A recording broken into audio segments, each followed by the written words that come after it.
ભાવનગર શહેરના મામાના ખાનણિયામાં પ્લાસ્ટિક અંગે સોલિડ વેસ્ટ વિભાગની ટીમ ત્રાટકી।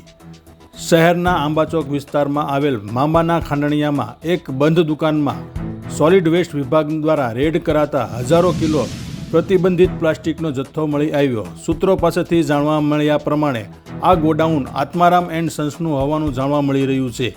મહાનગરપાલિકાના સોલિડ વેસ્ટ વિભાગ દ્વારા આ ગોડાઉનમાંથી આશરે 2.5 થી 3 ટન જેટલો પ્રતિબંધિત પ્લાસ્ટિકનો જથ્થો ઝડપી લઈને ગોડાઉનના માલિક વિરુદ્ધ દંડનીય કાર્યવાહી હાથ ધરી હતી।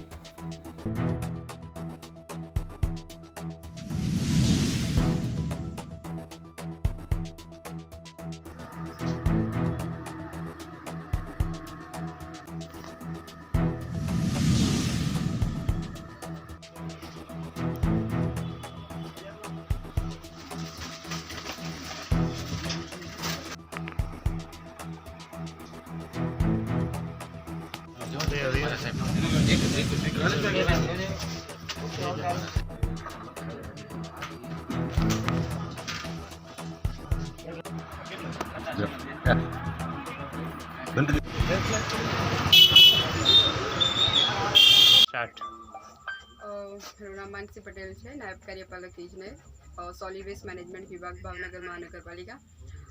महानगरपालिकाની સોલિડ વેસ્ટ મેનેજમેન્ટ વિભાગની ટીમને પીરછાલા વિસ્તારની અંદર આંબા ચોક પાસે જે મામા ખાણિયા વિસ્તાર છે ત્યાં આગળ એક ગોડાઉનની અંદર પ્રતિબંધિત પ્લાસ્ટિકનો જથ્થો ભરેલ છે એવી જાણ મળતા અમારી ટીમ દ્વારા બંધ જે ગોડાઉન હતું એને ખોલાવીને અંદર ચકાસણી કરતા અંદાજે 2.5 થી 3 ટન જેટલો પ્રતિબંધિત પ્લાસ્ટિકનો જથ્થો મળી આવ્યો છે।